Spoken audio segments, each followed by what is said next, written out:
Bu videoda Adobe Illustrator proqramında maraqlı bir effekt, yəni ürək effekti hazırlayacağıq. Create New-ya vurduqdan sonra Print, A4 və Create düyməsini basırıq. Burada Rectangle tool alətini götürürəm və mouse sol düyməsini basıb saxlayaraq təxminən aşağıda da görürsünüz Weight Height, yəni W eni 350 olsun və hündürlüyü isə 150 ya da 154 punkt olan bir düz buzağı çəkirəm. Eyni zamanda ölçülər burada da əks olunub. Daha doğrusu bu hissədə weight və height olan hissədə, yəni o fərqli ölçüdə olsa təxminən 150-nin 150 olan ölçüdə.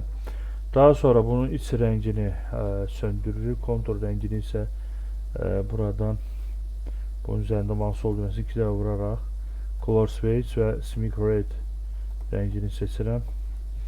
Yəni qırmızı rəngi seçirəm və punktunu da kontur ölçüsündə təxminən 3 punkt seçirəm. Və bundan sonra Selection Tool aləti seçili vəziyyətdə Ctrl-C və Ctrl-F düymələrini basıram. Üst-üstə kopyalanır və daha sonra ikinciyə gəlirəm. Mouse sol düyməsini basıb saxlayıb, Shift düyməsini də basıb saxlayıram və şaquli vəziyyətdə gətirirəm, yəni fırladıram.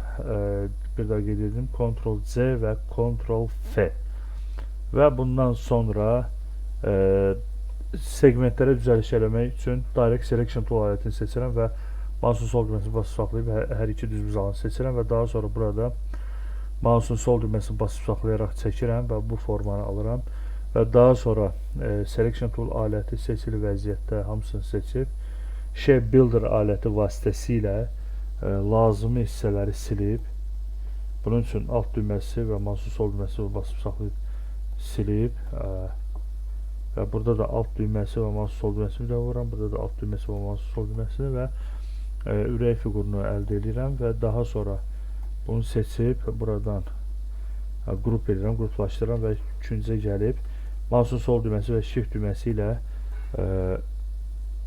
döndərirəm və daha sonra bunun özünü də seçirəm və mərkəzə düzləndirirəm və bundan sonra seçirəm. Daha sonra burada effektlərə daxil oluram. Burada Distort və End Transform və buradan da alt menüdə yenə Transformu seçirəm.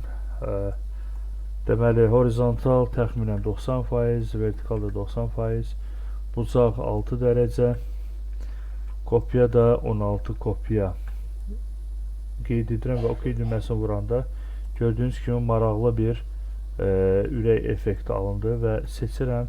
Biraz punktu azaldım, çox oldu. 2 punkt eləyək. Bu daha yaxşıdır. Görək bir punktda necə görsənir, elə 2 punkt yaxşıdır. Və daha sonra bu ürəyi seçirəm. Sizdə burada rotate aləti görsənəcək. Buraya daxil olub scale alətini seçirsiniz və üzərində mouse sol düyməsini bir daha vurursunuz. Və burada da faizin göstəricisini 150 yazıb OK düyməsini vururam və 150% böyüdürük belə və daha sonra file Save As komandası ilə Adobe Illustrator formatında yaddaşa verəcəksiniz. Export ilə isə JPG Export As əmri vasitəsilə JPG formatında yaddaşa verəcəksiniz.